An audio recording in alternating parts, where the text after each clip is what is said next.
Hello friends, welcome to ஹர்ஷுவுடன் கண்டுபிடிங்கள். என் பேரு ஹர்ஷு. நான் இன்னைக்கு ஒரு மேஜிக் பாக்ஸை பார்த்தேன். அதுல இருந்த பொருட்கள் எல்லாம் எனக்கு பரிசா கிடைச்சது. அது எப்படின்னு பார்க்கலாம். ஹர்ஷு வீட்டுக்கு போகும்போது ஏதோ ஒரு விசித்திரமான பொருளை பார்த்தா.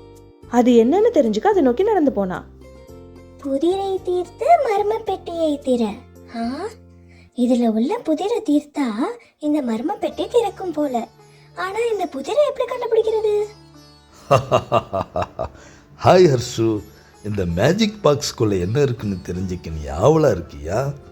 அப்படின்னா நான் கேட்க போற புதிருக்கான சரியான பதிலை நீ கண்டுபிடிக்கணும். அப்படி நீ கண்டுபிடிச்சிட்டனா இந்த மேஜிக் பாக்ஸ்குள்ள இருக்கிற அனைத்து பொருட்களும் உனக்கு தான். ஓ, புதிர்கள்லாம் எனக்கு ரொம்ப பிடிக்கும். கேளுங்க தாத்தா. கவனமா கேளு. ஒரு மரத்துல நிறைய பறவைகள் இருந்துச்சு. முதல் நாள் அதுல பாதி பறவைகள் பறந்து போயிடுச்சு. ரெண்டாவது நாள் மீதி உள்ள பறவைகள்ல பாதி பறந்துடுச்சு. அதே போல மூன்றாவது நாளும் மீதி உள்ள பறவைகள்ல பாதி பறந்துடுச்சு. இப்போ மீதி 3 பறவைகள் மட்டும்தான் இருக்கு. அப்போ ஆரம்பத்துல எத்தனை பறவைகள் இருந்திருக்கும்? ஹர்ஷு விடையை கண்டுபிடிக்க ஆரம்பிச்சிட்டா. நீங்களும் ஹர்ஷு கூட சேர்ந்து யோசிங்க.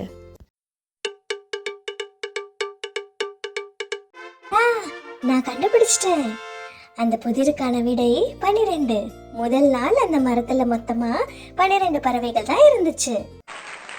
ஆஹா, சரியான விடை. எப்படி கண்டுபிடிச்ச? விளக்கமா சொல்லு.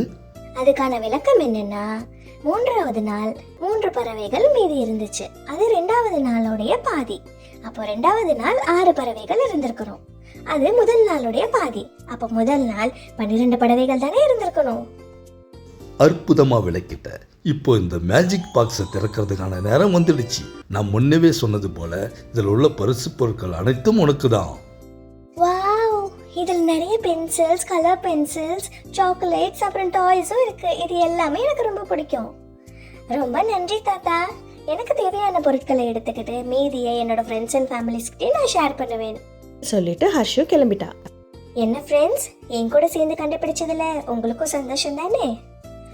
இந்த மாதிரியான சுவாரஸ்யமான புதிர் கதைகளை பார்க்க நம்ம சேனலை சப்ஸ்கிரைப் பண்ணிடுங்க.